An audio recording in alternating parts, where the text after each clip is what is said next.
There is no right formula. We need to think about how do we engage each of the different stakeholders. We think about patients, we think about clinicians, and even within clinicians, we've got the various groups that we may be considering. But it's hearing them out. What are their challenges? What are their priorities? How can we make things work? And then you got to think about the constraints that we have in the organization, financial constraints, technology constraints, sustainability constraints, and balance those out to say what makes the best sense for the hospital for today, and then think about the future as well. So sometimes we win because we can make everybody happy. Sometimes we make a few people happy and then we try and drive those pieces forward for others.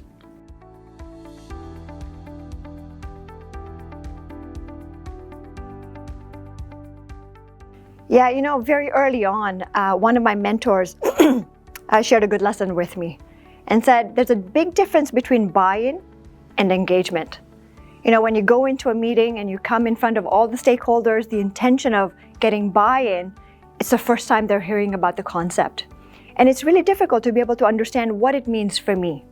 But when you're engaging them, this is not the first time that they're thinking about it. It's to say, I'm coming to you in your setting and speaking to you about how the change I'm implementing impacts you. And then how do we take that forward? And how do we then come to a point where a decision needs to be made? Everybody's at the table. Particularly those that are going to be the naysayers, because it's important to hear why they're saying no. People run away from them to say don't talk to them because they're going to push your project back, but it's important to engage them because there is a value in listening to them and understanding. And sometimes we'll change our direction because we've got them at the table. So collaboration is key, different perspectives is key, and I think it really helps us get the right systems and the right products to our clinicians.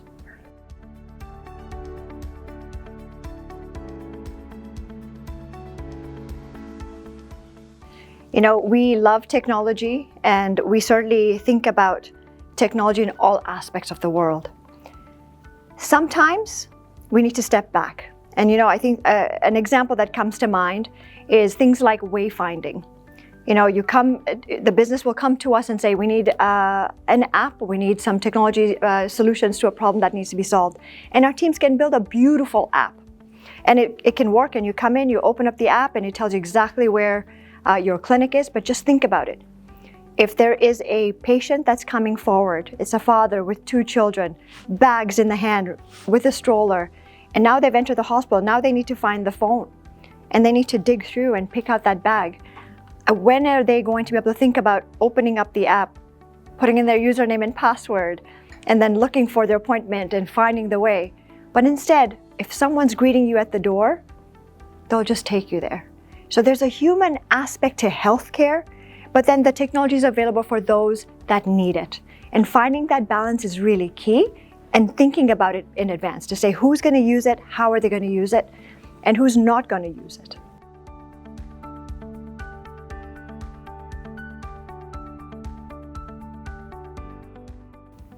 You know, historically, technology used to be something in the background or in the basement. Nobody saw it. Everything happened magically up front, and we were moving forward from a patient to individual connection perspective. Today, a lot of the connections are happening with technology. So technology is actually at the forefront, and it needs to be thought of right from the very beginning. And so the way things are changing is people need to prioritize the discussions around technology, privacy, security, safety, right at the forefront. But in dealing with that, can you imagine the impact on an individual? Just the thinking about cybersecurity, not even in the hospital sense, because in the hospital sense, yes, we are going to put in all the technologies to be able to protect ourselves. But every single individual uses a cell phone. Every single individual uses a laptop. We are all vulnerable to these attacks. So how do we as an individual think about best practices and safety practices at home? Keep that connection, and then when you come into the workplace, it's the same thing. We're not overloading you with anything else on that front as well.